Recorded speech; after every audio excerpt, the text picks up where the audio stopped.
Saya khawatir Pak setelah nonton Al-Fatar itu. Karena Avatar muncul ya. Avatar yang Bapak Ibu lihat itu kan konsep Mesiah dalam semua agama lalu dibuat menjadi hiburan. Dan asik sekali kan nontonnya. Tapi hati-hati, Avatar yang dilihat orang hari ini itu baru avatar alam bumi, bukan alam semesta. Sedangkan Al-Mahdi itu rahmat bagi alam semesta. Semuanya.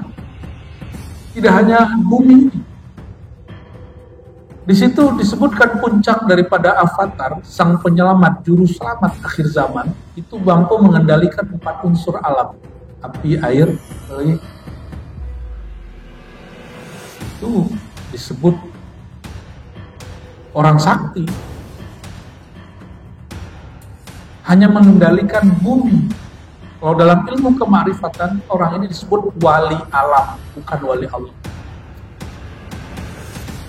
Dia cuma wali alam, bukan wali Allah. Kalau wali Allah, tidak hanya 4 unsur alam semesta itu. Coba lihat baginda Nabi Muhammad SAW tunjuk matahari, itu matahari berhenti Pak sejenak, karena Sayyidina Ali mau sholat asarnya telat. Mataharinya sudah separuh terbenam. Nabi tunjuk, wahai matahari, tahan sejenak. Ya. Saudaraku Ali sedang mau sholat. Tungguin. Jadi tidak hanya anasir yang 4 itu sampai matahari, sampai bulan itu bisa dikendalikan oleh Rasulullah SAW. Tapi Rasulullah nggak pakai itu setiap hari. Karena itu namanya melanggar hukum alam. Disebut khariqul adah, merobek hukum alam. Jika ada satu hukum alam dirobek, maka dia berefek kepada hukum-hukum yang lain. Ini bahayanya. Jadi, terus yang kedua, coba lihat. Di situ avatarnya mengendarai apa? Ada binatang berbulu yang bisa terbang, benar nggak? Saya agak ngeri Pak. Yang saya dengar lain Pak, justru Dajjal itu, ini kita dengar dari pandangan ulama yang kasyaf, punya kendaraan, salah satunya kendaraan yang punya kendaraan bisa terbang sebesar itu, sebesar yang dikendarai si Al-Fatar itu. Apa yang saya khawatirkan nanti? Film ini masuk ke alam bawah sadar anak-anak muda. Mungkin Bapak Ibu, mohon maaf, sudah ada yang berpulang sebelum sang imam itu muncul. Wallahu a'lam. Mungkin ada yang dipanjangkan umurnya. Di saat nanti Imam Mahdinya muncul, Dajjalnya muncul, si Dajjalnya mengendarai binatang yang bisa terbang.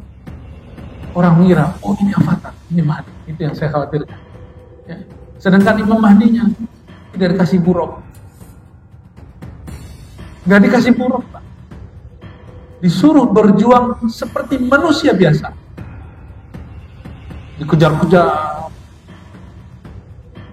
mau dibunuh orang dari mana-mana, maka mereka hanya bergerak malam hari, setiap kali terbenam matahari baru bergerak untuk menyelamatkan diri, untuk kemudian berpindah ke negeri tanah suci itu Mekah. Ini enggak seperti yang diimajinasikan orang-orang yang berbicara akhir zaman sesuai dengan imajinasi, khayalan. Tiba-tiba sekarang ada Imam Mahdi di baiat di Mekah, kan ada sekarang begitu. Itulah. Dalam hadis Imam Ahmad itu ada satu riwayat, Mahdi palsu nanti diikuti oleh banyak perempuan. Nah, ini hati-hati ibu-ibu. Hati ibu-ibu ya. Berarti ibu-ibu ini sangat sensitif, gampang tersentuh. Saking tersentuhnya sama palsunya ikut. Maka mesti mengerti ilmu akhir zaman dengan akal yang waras, hati yang bening, rohani yang terbimbing oleh Allah Subhanahu wa taala. Bukan cocok logi. Ya, mencari Mahdi bukan cari orang yang hidungnya mancung, jidatnya lebar. Kalau itu mah banyak. Al-Mahdi itu yang diberi hidayah. Yang diberi hidayah Allah, hidung, jidat, atau kolbu. Kolbu. Maka yang mengenal Al-Mahdi itu cuma ahli kolbu. Bahkan ahli ruh barangkali, kalau diistilahkan. Nah, semoga Ramadan itu tidak hanya bulan ritual. Ritual itu kuantitas menyembah. tapi juga nanti menjadi bulan spiritual.